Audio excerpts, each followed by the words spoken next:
Chapter 12 of Workers Together. This recording is in the public domain. Workers Together, or an Endless Chain, by Pansy. Chapter 12. Weakness and Philosophy. It is true the doctor looked at Joy, but it was her mother to whom he spoke. Mrs. Saunders, we need, I think, a little of your wisdom in this matter. Why are such things? Why, for instance, should we three plan as wisely as we could a bit of net in which to catch this gay young fish who has been with us this afternoon, having good and not evil in mind concerning her, and then one of the plotters be allowed to blunder so egregiously? The last persons who ought to meet socially and influence each other are the young man upstairs and the young girl who has been frolicking with him this evening. They seem to me eminently calculated to do each other harm, and I would have made considerable effort to keep them unknown to each other. Had I imagined that our plan was to be carried into effect today, I would not have done this other thing, you may be sure. "I'm sure I supposed Joy had told you," said Mrs. Saunders, trying not to speak irritably to the doctor, trying also not to look with reproachful eyes at Joy. It was hard work. She was a trifle vexed with them both. "Why should I, Mother?" Joy's tones were quiet but cold. "How was I to know that it would be a matter of special interest to Dr. Everett that Hester Mason was coming here this afternoon?" "Of course I had no intention of attaching blame to any but myself." And now the doctor's voice showed to those well acquainted with him that he was just a trifle hurt. "I do not wish to interfere with any arrangements. I merely remark that I regret the meeting between these two. I have been worrying a little over the friendship between her and young Barrows, but of the two, I am less afraid of his influence than I am of Robert's, or rather, of her influence over him. I hardly know which I dread the most, his or hers. Both are bad." Mrs. Saunders rose up from picking shreds of red wool from the carpet, and looked inquiringly. "Do you mean my Austin Barrows? Does he go with her? My patience! I'm sorry to hear it. It does seem to me as though Satan was determined to have that boy. It's my opinion she can lend a helping hand to him whenever she wants to." The grimness of Mrs. Saunders' tone, as well as the emphasis on certain words, explained her meaning. She thought that poor Hester Mason was entirely capable of furthering Satan's efforts in many directions. Nothing in the girl's bright, bold face, or gay words, had taken hold of her heart. "Well," she said, after a thoughtful pause, "the book says, 'He maketh the wrath of man to praise him.' I suppose he can make the blundering of man, and of women too, do the same. We must just leave it with him and try again." "The worst feature of it is that we cannot undo what has been done," the doctor said pointedly, and then this disappointed trio separated. As for Joy, she cried a little when she reached the privacy of her room, and confessed to herself that the blundering was largely, if not entirely, her fault, if she had not been such a simpleton, and had let Dr. Everett know what her plans were. But she said nothing to this to her mother or to him. After this, Dr. Everett's plans seemed to stand in abeyance for several weeks. It was not that his desires grew less, or that he gave up any of his hopes, but his way seemed hedged in. No opportunity offered for advancing any of his schemes. In the meantime, he was painfully conscious that Satan was not idle. He met those two, Austin Barrows and Hester Mason, or those two, Austin Barrows and Delia Curtis, frequently in his comings and goings. Always they seemed to be eagerly and gaily moving in a direction that he would have preferred them not to have chosen, and always they seemed to be sufficient to themselves. They nodded in a satisfied way in answer to his bows, but were either indifferent to his opinion, or too low in the social scale to know that his opinion would have been adverse to their pleasures. Meantime, the only satisfaction he derived from Robert Parks's continued weakness was found in the fact that he was thus held aloof from society, which could only injure him. That young man was having a wearisome convalescence. He seemed to advance rapidly enough up to a certain point, and then to make a halt. At times there came to him a discouraging feeling that his strength was broken, that he would never again be able to rush about through the world as he saw others doing, and the thought was a very bitter one. A life of invalidism was one from which he shrank back in horror. He thought of his father, of the miserable days and dreadful nights spent in turning wearily from side to side in search of rest, which was never found. How could the son endure such living as that? It did not lessen the pain of this possible prospect to remember with what frequency and energy his father, after a night of unusual suffering, was wont to repeat those words, "There remaineth a rest to the people of God." Not a drop of comfort was in the thought. He understood the sentence less than he did the foreign phrases that were wont to be often on his scholarly father's tongue in his younger and brighter days. Persistently did this foolish modern Rehoboam turn away from the fountain of strength and comfort to be found where his father rested.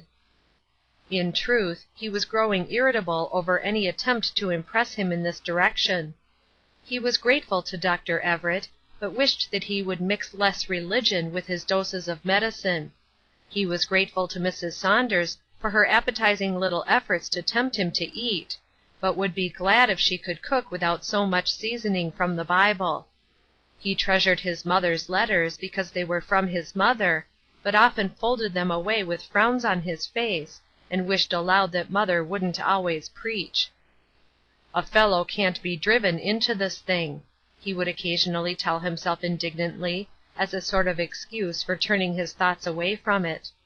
So he spent his time in chafing over his hard lot, pondering the probable length of his doctor's bill and board bill, wondering how they would ever get paid. Wondering how he would live, suppose strength did not come back. Shrinking from the thought of going to the quiet country home to live on his mother, muttering to himself that he would rather die than do that, being conscious meantime that this matter of dying was not in his hands, and that, even if it were, he was far from ready for it. No wonder that his strength came slowly. He crept out one day as far as the store, and looked about him. But the activity and energy displayed there seemed to confuse him, made his head ache, sent him home with a curious feeling of having been wronged, or having had his strength taken out of him to add to the life that was all about the store, while he lay a helpless wreck and looked on it from a distance. Very much alone he felt during these days. Of joy he saw almost nothing, a glimpse now and then in the sunset room, whither he occasionally took refuge from his weariness, but even these glimpses grew rarer. He was made heartily welcome to this room, and Mrs. Saunders exerted herself earnestly to make the time hang less heavily. She was willing to bestow much petting on him, but she would have none of Joy's efforts in that direction. As for Hester Mason, whether she came any more Robert could not discover without direct questioning, which he did not choose, but if she did, he was carefully guarded from the sight of her or the sound of her cheery voice. Joy had experimented in that direction sufficiently. So the weary days wore away. "A ride would be the best prescription for you, young man." It was Dr. Everett's brisk voice addressing him, and a searching look was bestowed on the languid-faced young fellow, who played with rather than ate his breakfast. "It is a bright winter day. I think you may drive with me on my rounds." Robert's face brightened visibly. He had been longing for the fresh air and a sense of motion without personal effort, and had wondered not a little that the doctor had not proposed something of the sort. To be sure, the prospect of waiting while the doctor made professional calls was not particularly inviting, but it was better than sitting cooped up by the window, watching the unending and uninteresting stream of humanity that passed by. The doctor was a rapid driver, too, and on this particular morning exerted himself to be interesting, so that when he suddenly reined in his horses before a handsome house, Robert admitted that he felt better than he had since the accident. "Then you are ready to make some calls with me. You will have to come in. I don't care about your sitting outside facing this wind. Put on a dignified air and you will be taken for a medical student deeply interested in this case. There was no opportunity to demur. Dr. Everett was as rapid in his movements as he was decided in his directions, and despite his utter disrelish for the proceeding, Robert presently found himself following the doctor's lead. The house into which they were promptly admitted was an elegant one. A wide, handsome hall, with its rich furnishings, suggested unlimited wealth and cultured taste. Dr. Everett laid aside his outer wrappings, motioning to Robert to do the same, then raced upstairs, still followed slowly by the reluctant medical student. "You may sit here," he said at last, a faint smile in his gray eyes, and indicating by his hand the direction of the "here." It was certainly a pleasant enough place in which to sit. A large, handsome room, its appointments indicating that it was an invalid's parlor.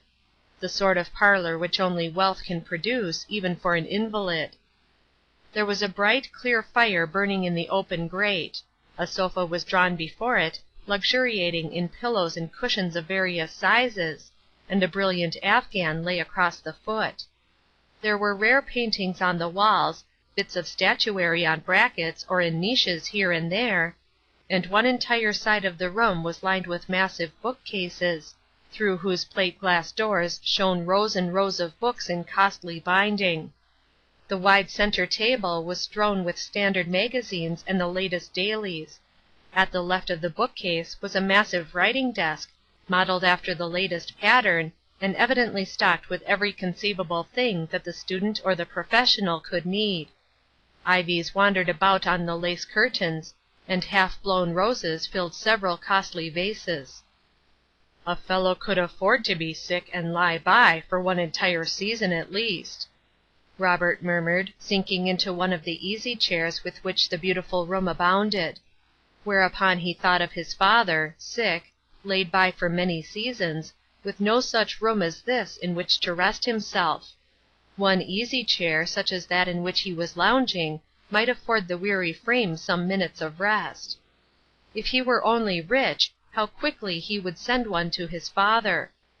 How much did they cost? He wondered. If he were well again, and should really save all that was possible from his salary, could he hope to buy one before his father's birthday? Then he thought of the unpaid bills and groaned softly.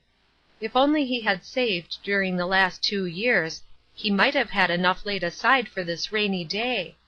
Why should this sick one have all the delicacies of life about him, and his father, so good a man as he, actually suffer sometimes for things that money could supply? It was unjust, he told himself, and then he gave himself to wondering who was sick here, and what was the trouble. The doctor had passed into an inner room, from whence presently his voice was heard, speaking cheerily. "Well, sir, how do you feel this morning? The sun is very bright, and the air begins to have almost a hint of spring in it. I think you must be better."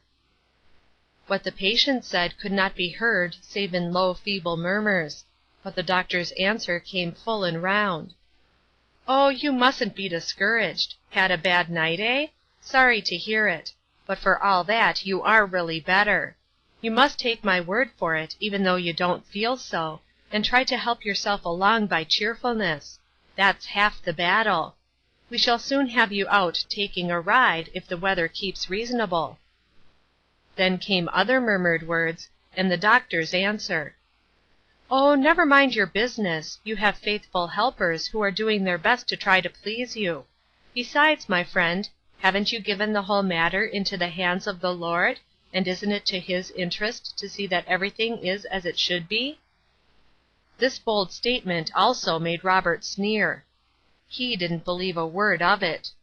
Hadn't his father given everything into the Lord's hands years ago? And was anything as it ought to be in his home? Were not all his affairs going to ruin, and was not his mother killing herself with care and anxiety? Nothing was as it should be anywhere, even in this home of luxury, it seemed. This was evidently a poor dependent, a clerk like himself perhaps, struggling with weakness, and feeling, despite the doctor's words, that everything was awry. Presently another voice joined the conversation, a lady's. "Oh, doctor, I am so glad to hear you say he is better. I felt sure that he must be this morning, though he doesn't think so. He is in such a hurry to be up and out. He hasn't patience to get well. That last medicine, doctor, acted just like a charm.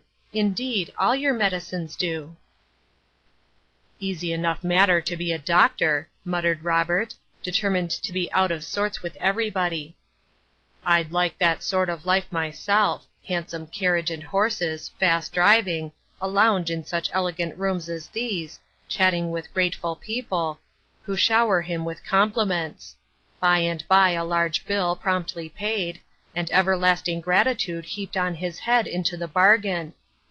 I don't see where the sacrifice comes in, I'm sure. The poor country doctors have a hard time of it, I suppose; but when a man gets to the top, as this one is, it is plain sailing, and he can afford to ride around and preach contentment to other people. Some folks have easy times in this world, and some have abominably hard times; and that's the whole of it. And it is money that makes the difference, and not goodness, or religion, or anything of the sort." Chapter 13. Recording by Trisha G.